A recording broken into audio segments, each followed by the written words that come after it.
Bienvenidos. El tema a desarrollar es asma bronquial, un tema muy frecuente en nuestra práctica clínica y en el cual ha habido algunas modificaciones en cuanto a su estrategia diagnóstica y terapéutica que voy a empezar a referirles. El asma es una enfermedad de alta prevalencia. En nuestra población se estima que prácticamente 1 millón de habitantes, 1 millón de personas en nuestro país, por lo menos, padecen de asma bronquial. La incidencia es variable de acuerdo a la edad y de acuerdo al sexo de las personas, pero tomando estadísticas del INER, Instituto Nacional de Enfermedades Respiratorias, podemos tener estos números donde podemos ver en la primera columna que prácticamente el 6% de la población consultada en una encuesta telefónica manifestó haber tenido asma el último año o tomar alguna medicación relacionada.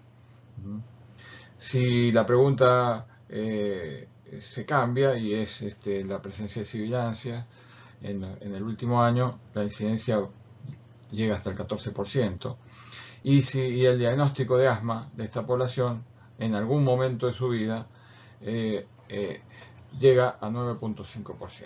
Esto es una encuesta telefónica realizada por el Instituto Nacional de Enfermedades Respiratorias en el 2015. Nos documenta prácticamente la prevalencia del asma en nuestro país y nos debe poner en alerta acerca de la frecuencia de esta patología cosa que nosotros vemos en nuestra práctica habitual y en la consulta clínica en los efectores en los centros de salud. Esta es la agenda de la charla. Hablaremos primero de la definición, daremos algún pantallazo de los fenotipos y de los elementos que disponemos para el diagnóstico. Hablaremos de las clasificaciones y finalmente en la segunda parte trataremos aspectos relacionados al tratamiento de la patología y la atención del asma en la urgencia o algunas situaciones especiales. Para documentar un poco cómo funciona el estudio de un paciente con asma, les cuento la historia de Ana Laura. Ana Laura llega a la guardia a la madrugada, tiene 53 años, prácticamente no puede hablar por tener tos seca y corta desde hace 3 horas. Además tiene sibilancias audibles. Su palabra está entrecortada por tos y por disnea. La historia de Laura comenzó hace 3 años. Desde entonces ha tenido varios ataques, con internaciones en el 2019 y múltiples ciclos de corticoides, antibióticos y frecuentes consultas en distintas guardias.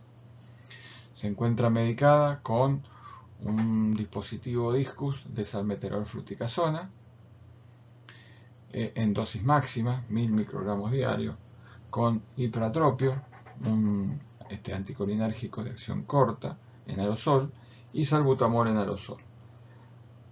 Prácticamente consume de 1 a 2 canisters de salbutamol por mes.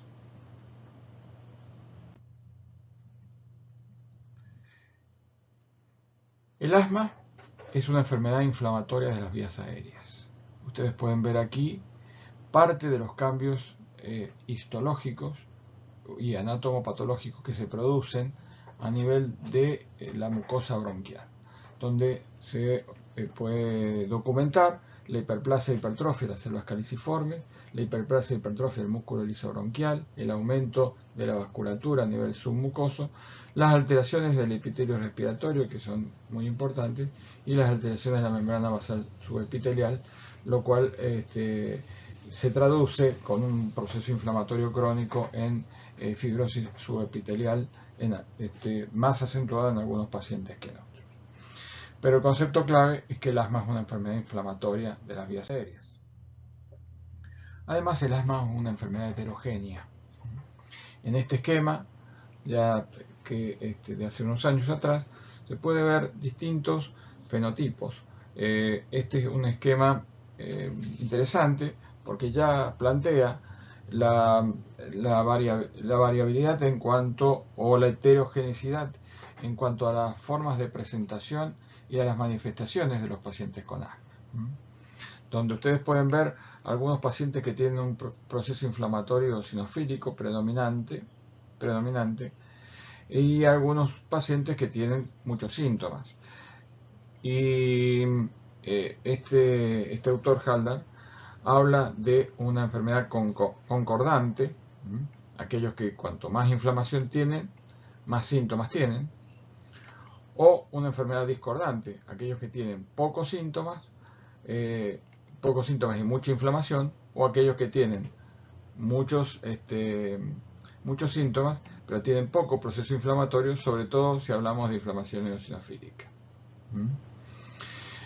Obviamente, cada paciente asmático tendrá distintas manifestaciones, por lo tanto, hay que saber definirlas para poder tratarlas en forma correcta y personalizar el tratamiento. Con los años se han podido definir dos perfiles de enfermedad, que es lo que predomina actualmente. El perfil que se llama T2 alto y el T2 bajo. Es decir, cuando predomina la inflamación eosinofílica o la alergia, el T2 alto, o cuando el proceso inflamatorio va por otro carril y es el T2 bajo. Es decir, podemos hablar fisiopatológicamente de distintos mecanismos que tienen una traducción común en una enfermedad que llamamos asma bronquial. Aquí ustedes tienen documentado de otra forma esto, que es un concepto relativamente reciente, el concepto de los fenotipos, al cual uno lo puede aplicar para personalizar un poco los tratamientos. Y bueno, una persona con asma bronquial que tiene su base genética, por supuesto puede fumar, puede estar expuesta a condiciones ambientales, puede sufrir infecciones, y esto va a condicionar distintos fenotipos. El fenotipo T2 alto, que es el asma típica clásica, el atópico o alérgico que comienza a la edad temprana, o sea, en los niños, o tenemos un asma eosinofílico de comienzo tardío. Y dentro de estos pacientes, cuanto más T2 tengan, cuanto más eosinófilos tengan, más sensibles a los corticoides serán. El no T2 tiene un fenotipo no eosinofílico, o sea, neutrofílico o paucicelular, en cuanto al proceso inflamatorio que domina la mucosa de sus vías aéreas. Y un fenotipo especial es el asociado a la obesidad, que generalmente son asmáticos de comienzo tardío. Dentro del tipo 2 alto, se distinguen tres variantes. La eosinofílica, es decir, el que tiene eosinófilos elevados, o un biomarcador alto, que es el feno, el óxido nítrico en el aire expirado, la determinación que se puede hacer para estos pacientes, o el inducido por alergenos, es decir, que tiene IgE alta.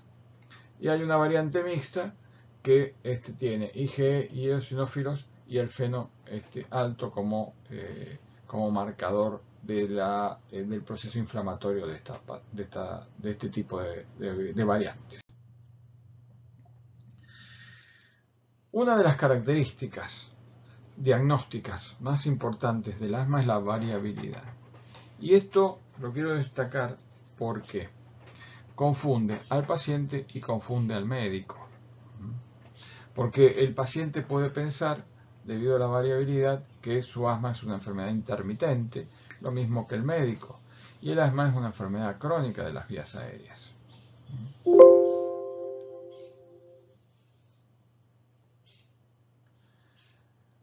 Cualquier proceso variable tiene modificaciones a lo largo del tiempo. Y en el asma tenemos modificaciones a lo largo del tiempo y durante la vida. Es decir, pasamos periodos de tiempo en el cual el asmático está asintomático y periodos de tiempo donde el asmático está muy sintomático, inclusive con crisis y múltiples consultas. Esto es muy interesante y se observa en la práctica clínica. La variabilidad del proceso contribuye, es un elemento importante para el diagnóstico del paciente. Y es una de las cosas que uno tiene que recabar en la historia clínica y que más ayuda, pero también confunde, como dije inicialmente, ya que tanto médicos como pacientes pueden pensar que el asma es una enfermedad intermitente. Uno de los marcadores potenciales podría ser el feno. El feno, la medición, uno puede ver cómo el proceso inflamatorio de las vías aéreas se incrementa progresivamente antes de tener una crisis. Aunque la crisis sea leve o moderada. Y esto es un dato importante. Por supuesto que no se hacen monitoreos de feno, se utiliza en la evaluación, es una determinación cara, y en Mendoza todavía no está implementado, o por lo menos no está aplicada desde el punto de vista clínico. El asma tiene signos y síntomas que son característicos y por el cual consultan los pacientes. Disnea, dificultades para respirar, tos seca, la predominancia de síntomas durante la noche. Recuerden que existe cierto ciclo o ritmo circadiano a nivel de las vías aéreas que hace que durante la noche, al descender los niveles de corticoides endógenos, se produzca una mayor obstrucción. Los pacientes tienen sibilancias referidas por ellos a veces, y dolor torácico opresivo que cuando sucede en adultos debe ser diferenciado del dolor precordial típico.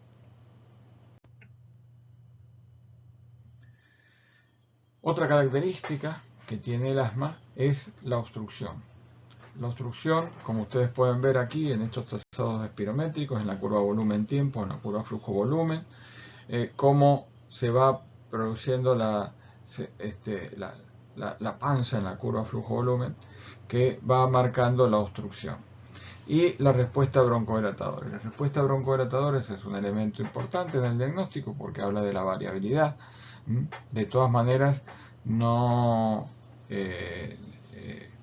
existen otras enfermedades inflamatorias de las vías aéreas, como el EPOC, que puede tener cierta respuesta al broncodilatador y cuadros de hiperreactividad bronquial, o las bronquiectasias o alguna otra enfermedad que puede responder al broncodilatador. Por lo tanto, no es patognomónico la respuesta al broncodilatador para hacer el diagnóstico. Y la otra característica que deben conocer de la espirometría es que los pacientes, la espirometría puede mejorar, puede tener respuesta broncodilatador medida por un cambio mayor al 10% de FB1 o de FBC, pero no necesariamente normalizar la espirometría. O sea que hay un grupo de pacientes que son asmáticos y que van a tener una obstrucción crónica del flujo aéreo por más que lo tratemos, porque ya ha habido cierta fibrosis subepitelial, se ha instalado esto y los pacientes pierden su capacidad respiratoria.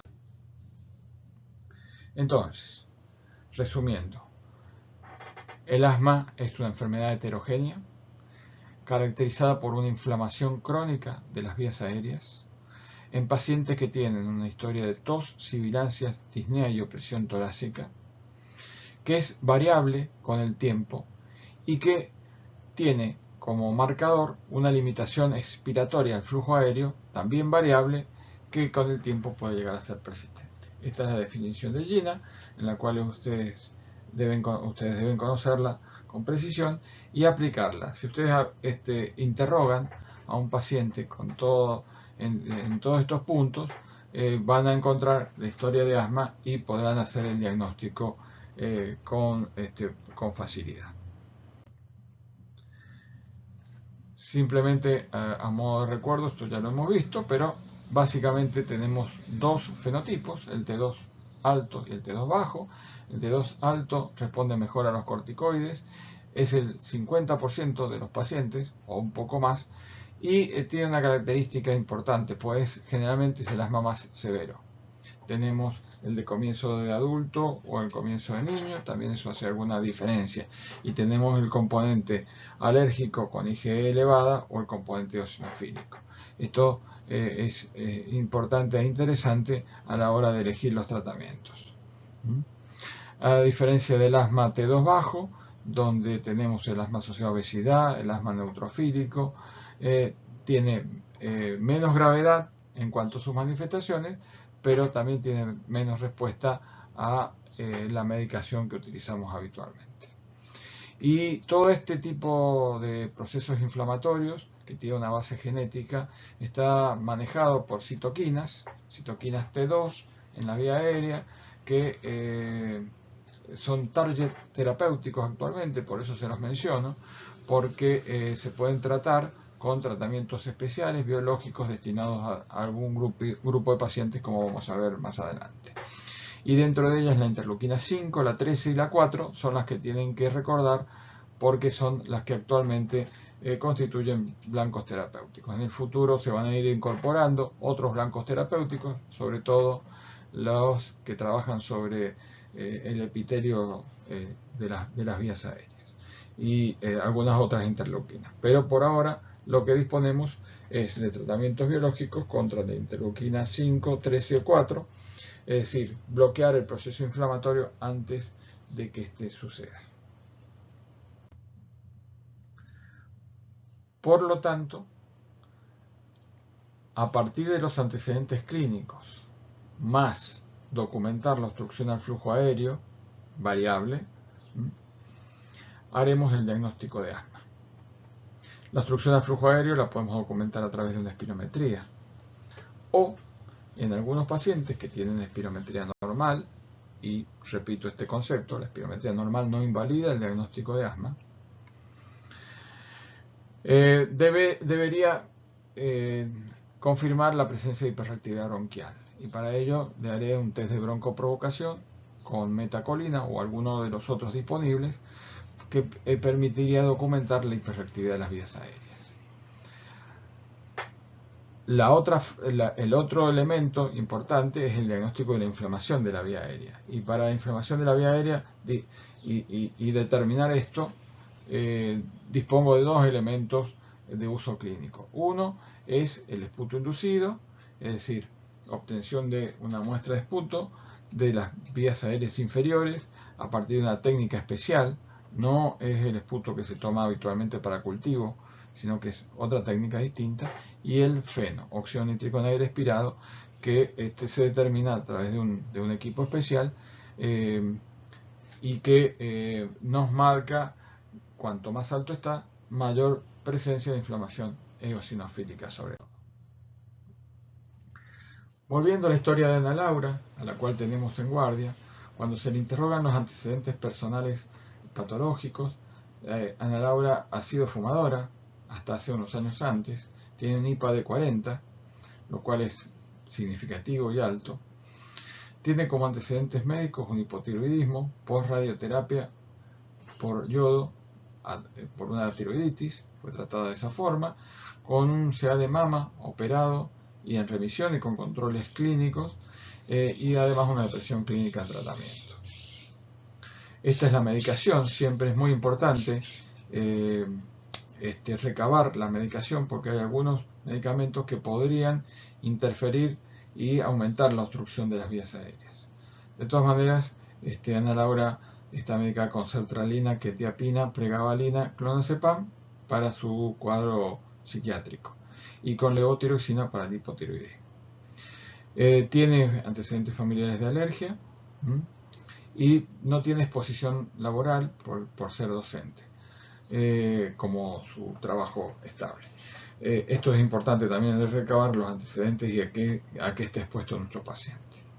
Y ella tiene antecedentes alérgicos, tiene antecedentes de rinitis, pero no tiene antecedentes de poliposis, urticarias, alergia a medicamentos, dermatitis atópica o alergia alimentaria. Es decir, el único otro antecedente alérgico es la rinitis. Por lo tanto, nosotros tenemos que tratar de confirmar si el paciente tiene asma. Y en este cuadro tenemos resumido más o menos cómo haremos el diagnóstico. Es decir, la presentación de los síntomas respiratorios, conocidos ya y referidos previamente, sibilancias, tos, disnea y opresión torácica, con una historia compatible, es decir, episodios recurrentes, con variabilidad de los síntomas, descartados o sin otros diagnósticos, con la presencia de sibilancias, la presencia de una historia personal de atopía y, si es posible, documentar la obstrucción variable del flujo aéreo, ya sea con el pico flujo o con el BEF espirométrico. Si el paciente tiene una alta probabilidad de asma, se debe codificar así, se debe iniciar el tratamiento y se debe evaluar la respuesta, tanto sintomática como objetivamente a partir de la evaluación de la función respiratoria. Si el paciente tiene buena respuesta, bueno, uno confirma el diagnóstico de asma y ajustará después el tratamiento de acuerdo al fenotipo del paciente y a la respuesta que él tiene. Si el paciente tiene baja probabilidad de asma, porque mis planteos es de otro diagnóstico diferencial, o tiene patología que simula asma, deberé investigar y tratarla en consecuencia. Ahora, el problema se plantea en los que tienen probabilidad intermedia de asma. O sea, pacientes a los cuales no estoy seguro, porque hay algunas características de su historia clínica que no son totalmente compatibles con el diagnóstico de asma, y no tengo otro diagnóstico diferencial importante en este momento. A estos pacientes trataré por supuesto, de evaluarlo a través de la espirometría. Si la espirometría me define un cuadro de hiperreactividad bronquial, bueno, confirmaré el diagnóstico. Y si no, tendré que apelar a otras opciones de investigación, como el test de variabilidad, a través de la medición seriada del pico flujo o la broncoprovocación.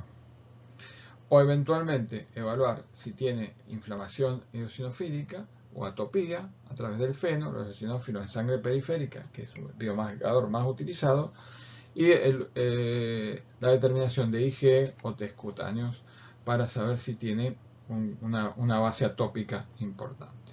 En base a esto, yo confirmaré el diagnóstico de asma y lo trataré en consecuencia, o buscaré otros diagnósticos alternativos.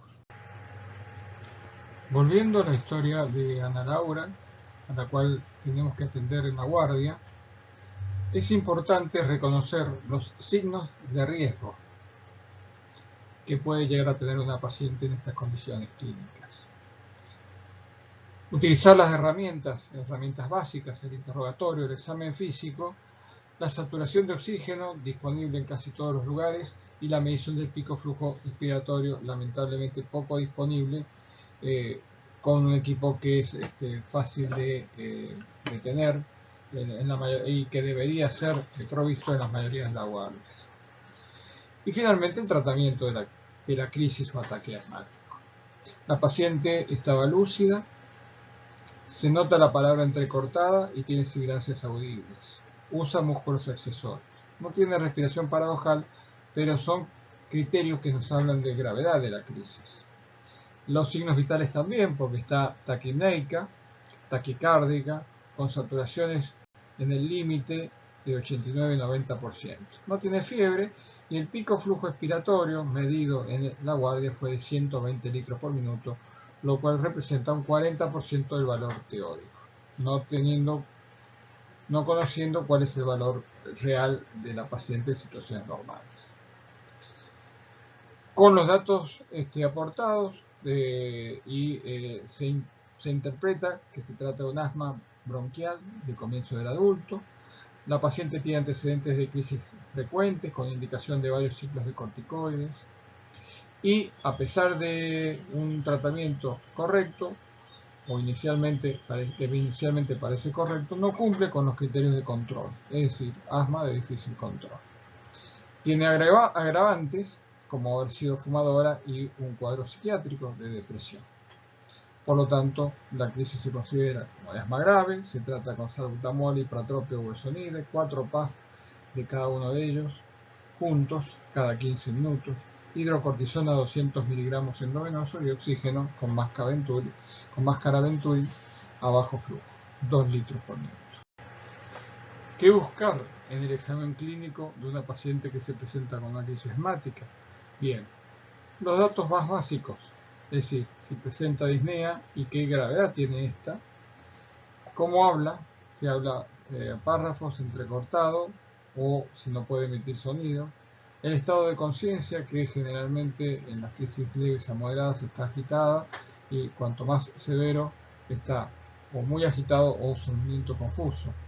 La frecuencia cardíaca como marcador de la respuesta cardiovascular ante un ataque de asma va a estar aumentada en forma progresiva, la frecuencia respiratoria igual, excepto los estadios más avanzados en la crisis con ya un preparo respiratorio en el cual va a estar bradypneico.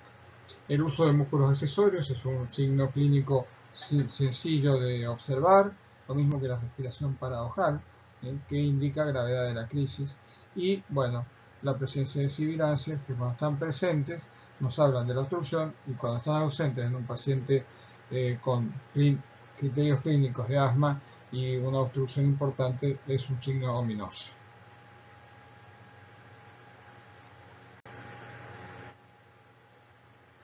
A la paciente se le toman gases en sangre arterial que muestran una hipoxemia sin hipercapnia, casi o sea, el grado de insuficiencia respiratoria, el pico flujo expiratorio, que ya mencioné, era del 40% del valor teórico, y se le pide una radiografía de tórax que muestra una relación cardiotorácica conservada con signos de hiperinsuflación pulmonar en ambos campos pulmonares. Aquí tienen, en forma organizada, cuál es el tratamiento recomendado para un ataque, una crisis asmática, en base al nivel de gravedad, leve, moderado, grave o con riesgo vital. Cómo debe ser reevaluada a los 30 minutos. Y los elementos con los cuales contamos son simples y generalmente disponibles en la mayoría de las guardias. Es decir, un examen clínico rápido y dirigido, la medición del pico flujo expiratorio y la saturación de oxígeno.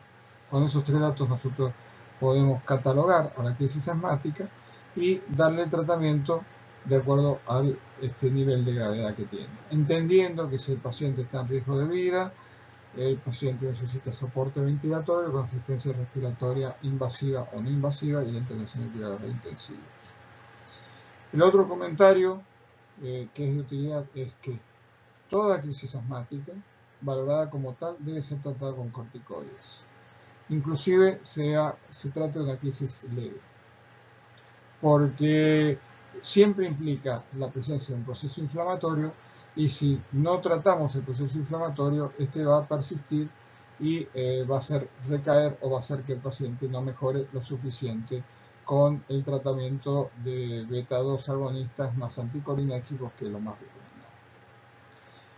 A los 30 minutos se evalúa la respuesta. Si la respuesta es favorable, es decir, el paciente mejora clínicamente la disnea y la tos, sobre todo, mejora funcionalmente con la medición de pico flujo que supera el 60% del teórico y tiene buena saturación, el paciente se va a ir a la casa, se irá de alta, siempre con lo que se llama corto curso de corticoides. O sea, un ciclo de corticoides de 5 a 7 días que permita a la vía aérea restaurar su anatomía normal al reducir el proceso inflamatorio. Por supuesto, también se va con corticoides inhalados y LABA de mantenimiento y rescate, un plan de acción escrito y el pedido de seguimiento por parte de un médico clínico o un neumólogo. Si el paciente no tiene buena respuesta, la respuesta clínica y funcional es mala, el paciente sigue muy obstruido, con dificultad respiratoria y signos de agotamiento, el paciente va a ser hospitalizado, va a tener que ser tratado con oxigenoterapia en forma controlada, medicación broncodilatadora en forma frecuente y corticoides por vía endovenosa. Y de acuerdo al control evolutivo se dará el alta en un tiempo prudencial. Ana Laura, en la revelación a los 30 minutos, muestra una mejoría sintomática importante, menos tos y disnea, la saturación mejora, está en 92% del ambiente y el pico flujo también mejora a 340 litros por minuto para una previa de 120. Es decir, Ana Laura se encuentra en condiciones de retirarse a su domicilio con indicaciones de hacer un seguimiento, porque tenemos la presencia de una persona con una... Estas son sus indicaciones al alta: un ciclo de corticoides de 40 miligramos para completar 5 o 7 días, 7 días en el caso de esta paciente vía oral, la indicación de mantener los corticoides que ella venía recibiendo, porque en realidad ella venía recibiendo fluticasona y salmeterol, que es una terapia potente, local, se puede mantener, o bueno, la posibilidad de cambiar a otra combinación de LABA más corticoides inhalados. Utilizar medicación de alivio, como el SABA demanda, como ella venía utilizando, y eventualmente, si se la cambia a un esquema de budesonida formoterol, cada 12 horas usar eso mismo como rescate. El plan de acción debe ser preferentemente escrito y se debe pautar la consulta con el médico especialista. Ana Laura, luego de esta última consulta en guardia, termina su ciclo de corticoides y se siente mejor. A los 3 meses concurre a un consultorio clínico para su seguimiento. La paciente refiere que no se ha despertado de noche, pero que apenas lo hace, apenas se despierta por la mañana, necesita usar la medicación. Y esto le sucede casi todos los días. Además refiere que no puede hacer actividades físicas porque esto le genera tos. Entonces, hay 4 preguntas básicas que debemos hacer a un paciente con el diagnóstico de asma. Primero, la presencia de síntomas nocturnos y si esto sucede más de 2 veces por semana. Segundo, la presencia de despertares nocturnos por síntomas, por el asma por supuesto, o despertarse más temprano a la mañana con necesidad de usar broncodilatadores por síntomas asmáticos, es decir, tos, disnea u opresión torácica. El uso de la medicación de rescate es muy importante, es un dato que nos habla de la gravedad del paciente, sobre todo si lo usa más de 2 veces por semana, y qué limitación le genera el asma para sus actividades físicas. Según esto, el asma será bien controlado, parcialmente controlado o no controlado, y como ustedes verán en el caso de Ana Laura, el asma no está controlado porque es una paciente sintomática limitada para hacer actividades físicas. Se puede esto organizar en algún cuestionario, que son cuestionarios validados para manejo de pacientes asmáticos. Uno de ellos, el más utilizado, es el ACT, Asthma Control Test, que evalúa a partir de 5 preguntas relacionadas a síntomas asmáticos del último mes, cómo está el control del asma. Cuando se aplicó este cuestionario en Ana Laura, se encontró un puntaje de 9 puntos, o sea, muy lejos de lo que es el control de la enfermedad, que tiene que tener entre 20 a 25 puntos como valor deseable. Otro elemento que es importante para evaluar la gravedad o no del asma es la cantidad de rescates con broncodilatadores de acción corta que usa el paciente. Y acá tienen ustedes destacado este dato de la vida cotidiana. Si un paciente consume 3 canisters de un aerosol broncodilatador, de un salbutamol por año, 3 canisters por año, significa que ha utilizado 600 dosis anuales. Esto da un promedio de 12 dosis semanales y 2 inhalaciones diarias. O sea, que dicho en otras palabras más simples, este paciente sintió falta de aire entre 300 a 600 veces por año. Muchos pacientes consideran al SABA como el tratamiento del asma. Y como ustedes saben, el asma es una enfermedad inflamatoria de las vías aéreas, por lo tanto el SABA, que no es antiinflamatorio, no es el elemento principal de tratamiento. Sin embargo, pues, es simplemente una medicación como de rescate. Es una medicación para salir del paso y cuanto menos se usa, más control se tiene de la enfermedad. A manera de resumen, acá tienen ustedes la clasificación del asma en base al nivel de control, considerando el asma bien controlado, parcialmente controlado o mal controlado, en base a los síntomas diurnos, limitaciones a las actividades, síntomas nocturnos, necesidad de medicación de alivio o rescate, y agregamos a esto la presencia de crisis, ataques o exacerbaciones, y la función pulmonar medida por pico flujo o BEX.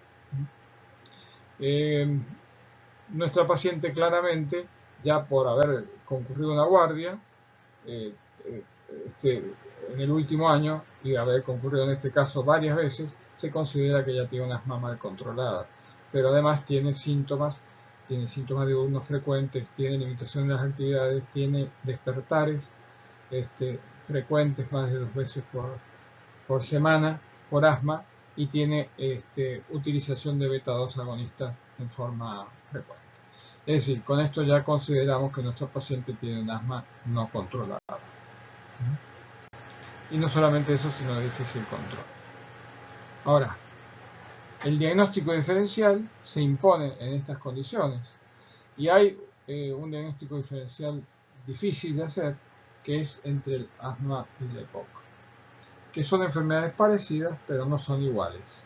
Son procesos inflamatorios, ambos de las vías aéreas, pero con mecanismos distintos y respuestas a las terapéuticas y pronósticos distintos.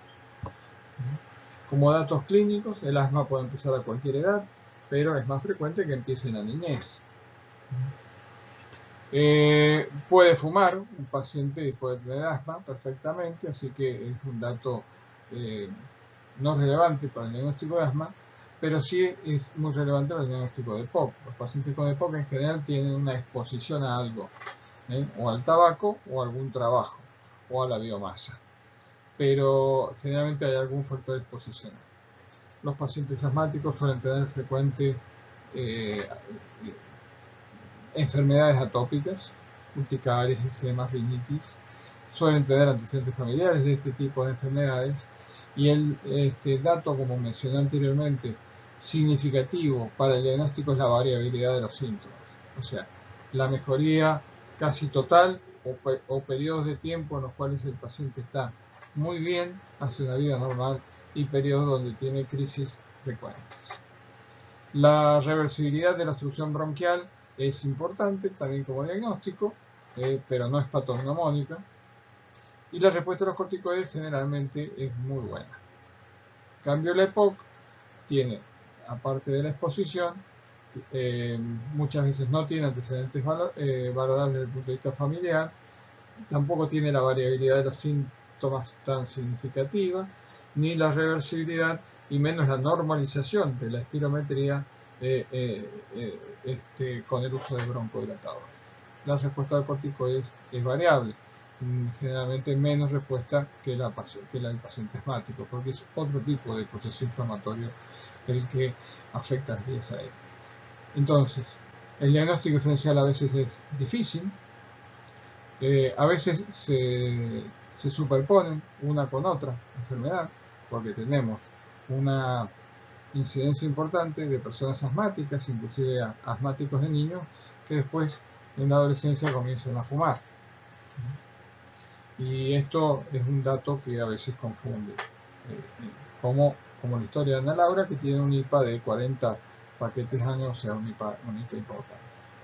Siempre hay que pensar en otras patologías, como diagnóstico diferencial, y algunas son difíciles como de pensar, pero importantes, como la obstrucción laringea, es decir, la disquinesia de cuerdas vocales en todas sus variantes, los síndromes de hiperventilación asociados a las situaciones emocionales, la presencia de cuerpo extraño inhalado, la presencia de enfermedades obstructivas de la vía aérea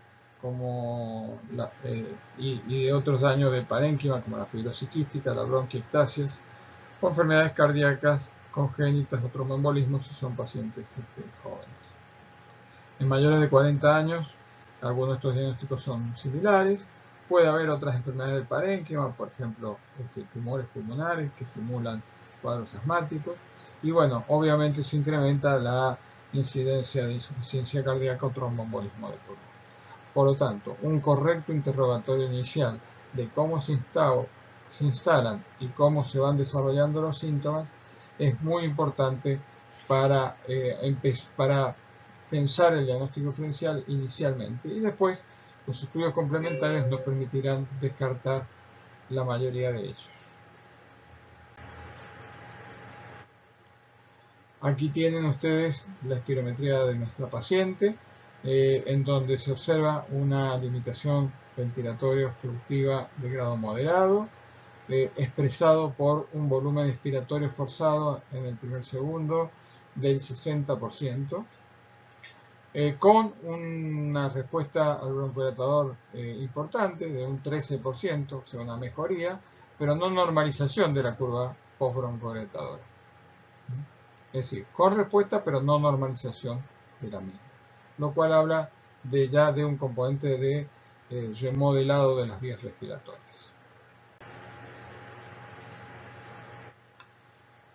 Ana Laura además aporta en el consultorio datos previamente solicitados por otro médico. Tiene un hematocrito normal, glóbulos blancos normales, pero tiene un aumento de la cantidad de eosinófilos. Tiene 11% de eosinófilos en sangre periférica, 611 por milímetro cúbico en número absoluto. Tiene una uremia alta,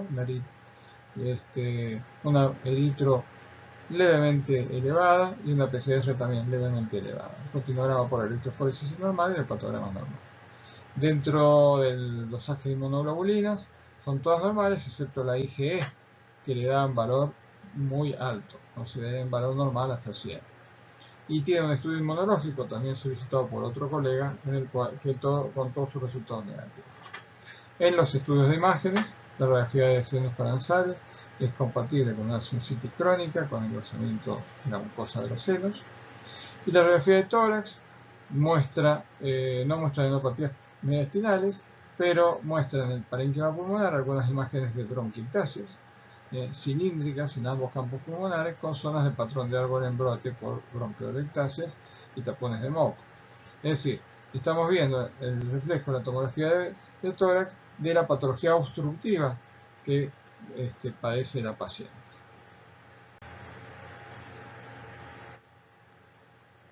Por lo tanto, para recordar, el asma mal controlado grave es aquella que persiste mal controlada pese a recibir un tratamiento con una combinación de corticoides inhalados LABA a dosis elevada en el último año, o bien la necesidad de tratarla con corticoides orales durante al menos 6 meses del mismo periodo. Y esta falta de control se objetiva por un asma control test, un ACT menor a 20, o ACQ, que es el score, o la presencia de más de 2 exacerbaciones graves, o haber recibido más de 2 ciclos de corticoides orales de por lo menos 3 días cada uno en el año previo,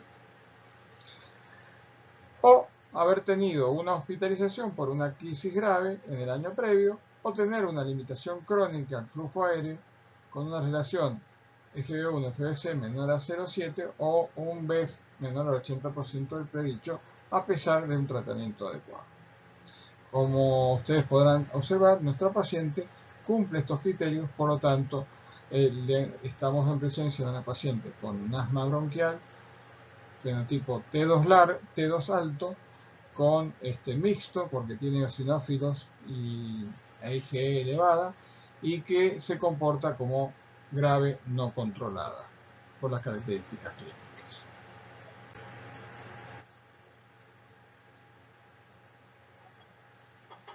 A manera de resumen, cuando el paciente tiene un asma no controlado, de acuerdo a la clasificación. El paso 1 es confirmar el diagnóstico, demostrando la obstrucción variable o la hiperrespuesta bronquial con una historia clínica compatible. Y por supuesto el diagnóstico diferencial. El paso 2 sería optimizar el tratamiento. Nosotros creemos que Ana Laura tiene un asma bronquial, confirmamos el tratamiento, el diagnóstico y no consideramos como significativa las bronquiectasias que tiene, que son pequeñas y poco sintomáticas en realidad clínicamente. Y además, si bien tiene un antecedente exposicional al tabaco importante, tiene un componente atópico muy importante, tiene por los biomarcadores. Por lo tanto, el diagnóstico que se le planteó a la paciente es el de asma bronquial grave no controlada. El segundo paso es optimizar el tratamiento, comprobando la adhesión y la técnica inhalatoria adecuada. Esto, que parece muy simple, es el talón de Aquiles de la terapéutica inhalatoria, porque está probado que en realidad los pacientes no cumplen los tratamientos, las indicaciones a las cuales se les da se le ha dado al médico, no cumplen las indicaciones y no logran el control a partir de esto. Esto está claro que, como mencioné anteriormente, la variabilidad del asma confunde tanto a pacientes como a médicos, pensando que la enfermedad está bien y sin embargo el proceso inflamatorio persiste. Y como dato de la realidad, hasta un 30% de pacientes con asma leve pueden tener crisis asmáticas graves que los lleven a guardias o a una internación en terapia.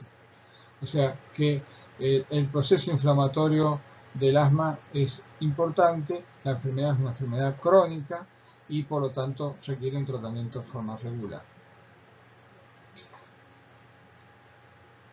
Optimizar el tratamiento implica además identificar tratar adecuadamente todos los factores de riesgo asociados a enfermedades comórbidas, de las cuales las más frecuentes son las alérgicas, las psiquiátricas y el reflujo.